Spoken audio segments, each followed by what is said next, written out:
quite eventful for the fact that the NDA government at the centre has taken several key policy measures, and we at Bharat Niti have been trying to bring together all the news and analysis regarding these new policies. If you're a regular visitor to our channel, you will know that in the next 10 minutes or so, we'll bring you up to speed on all the new policies as well as policy changes made by the central government, the state governments, as well as some of the local bodies around the country. The government on Wednesday decided to increase the limit for foreign investment proposals needing cabinet nod and also allowed to treat real estate investment trusts, REITs, as eligible financial investments under the Foreign Exchange Management Act, FEMA. Moves that are expected to boost foreign inflows into the country.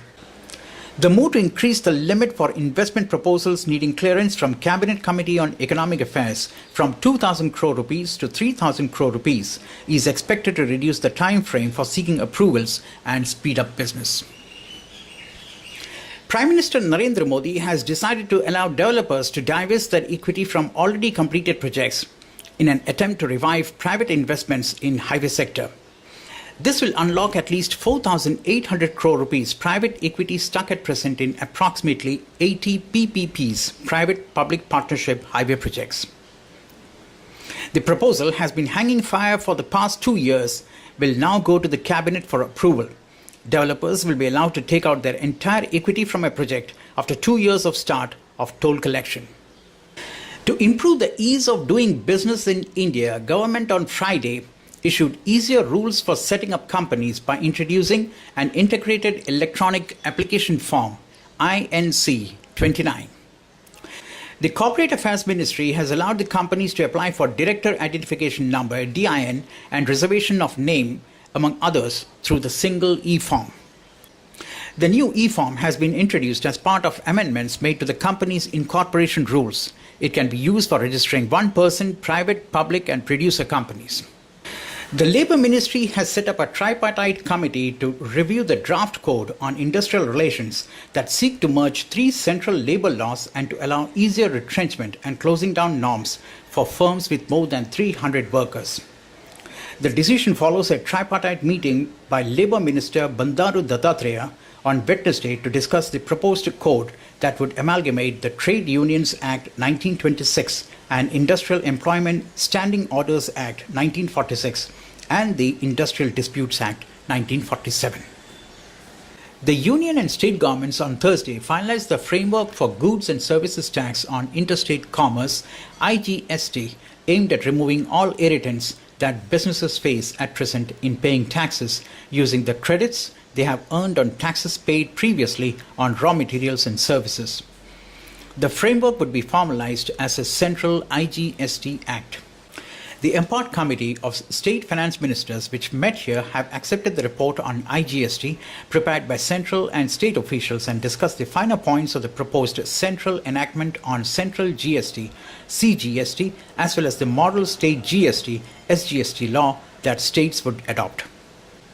In a bid to boost road connectivity in the Northeast, Union Minister for Road Transport and Highways Nitin Gadkari on Friday said road development projects worth 15,000 crore rupees would be awarded across the states in the current financial year. Gadkari, who is on a 4-day tour of the northeastern states till May 2, said that the government has also decided to fund construction of state highways in the northeast to accelerate development of road infrastructure. The Congress government in Karnataka on Thursday deferred for the third time a decision to acquire 260 acres of land for a project worth 12,912 crore rupees to provide drinking water for the parched southern districts.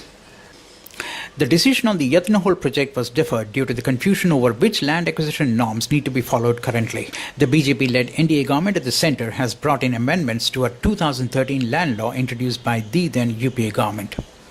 With unseasonal rains and hailstorms resulting in crop damage across vast parts of the country, the Finance Ministry is likely to seek an additional 15,000 crore rupees in the current fiscal to meet requirements of the farmers under the interest subvention scheme for short-term crop loans. The issue was also raised by the Standing Committee on Finance in a report tabled at the Parliament last week, which noted that budgetary allocations to the scheme in the past few years has been lower than the actual requirement, leading to a backlog of settlement and release of claims by banks. After garnering over 2 lakh crore for auction of 29 coal blocks, the Coal Ministry is likely to approach the Union Cabinet for auctioning 20 small mines which are located in isolated areas and together have 50 to 60 million tons annually extractable reserves. The move comes as power, steel and cement companies are awaiting an announcement from the Coal Ministry on commencement of the third tranche of auctions of ready-to-operate blocks.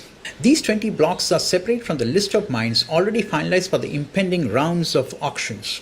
The ministry is planning to propose that the state mining corporations should be allotted these mines through the government dispensation route, while private companies would have to win them through competitive bids for the captive use. A new common market is being formed. It has a bigger economy than the whole of sub-Saharan Africa, more states than the European Union has members, and twice the population of North America. It's called India. For more than 6 decades since independence, India's 29 states have operated almost as separate countries. They set their own taxes, charged import duties on goods from neighboring states, and had their own politics, culture, and even languages. Prime Minister Narendra Modi is trying to change that using his popularity among voters to replace more than a dozen levies with a single goods and services tax by next April, leaning on state governments to amend labyrinthine labor and land laws and revamping the Soviet-style Planning Commission. Exactly a month after launching the National Air Quality Index AQI, which has its share of teething problems, Union Environment Minister Prakash Javadekar on Wednesday announced the release of a daily air quality bulletin for 11 cities, including Delhi, based on prominent pollutants. He also said that the centre would launch its Fresh Air as Birthright awareness campaign for 20 cities across the country in June. Not far away from the spot where Salman Khan rammed his car into a bakery, killing one person sleeping on the footpath atop a busy road junction in Bandra, blinks an electronic signboard, "Don't drink and drive." But nearly 13 years after that fateful day of September 28, 2002, and despite numerous signboards that have dotted the cityscape warning against drinking driving, the law remains lenient.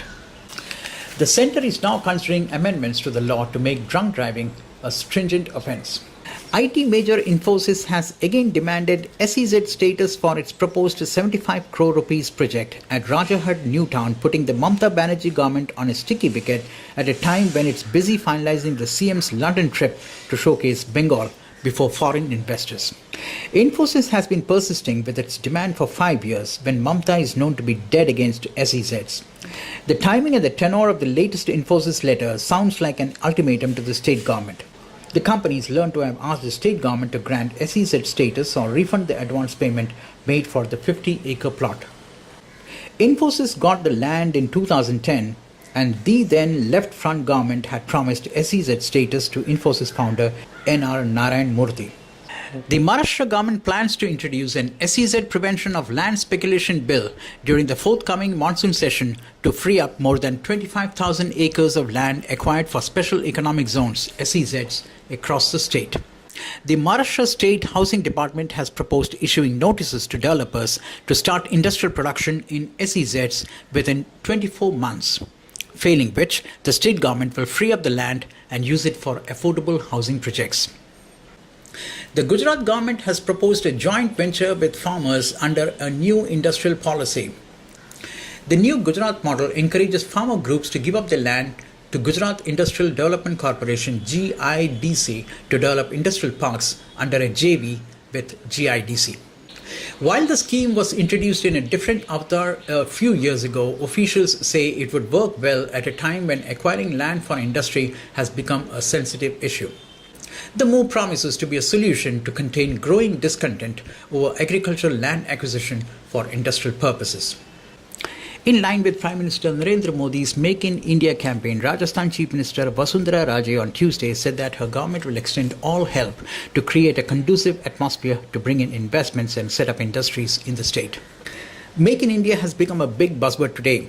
Every state is competing with each other to bring in investments because we have recognized the fact that if there are investments, the state will grow, employability will increase, and there will be all-round prosperity despite whatever else we are doing, said Raje while speaking at an investor meet organized by the Rajasthan government in association with the Confederation of Indian Industry (CII) in Mumbai. With that, we come to the end of this week's episode of Meridian.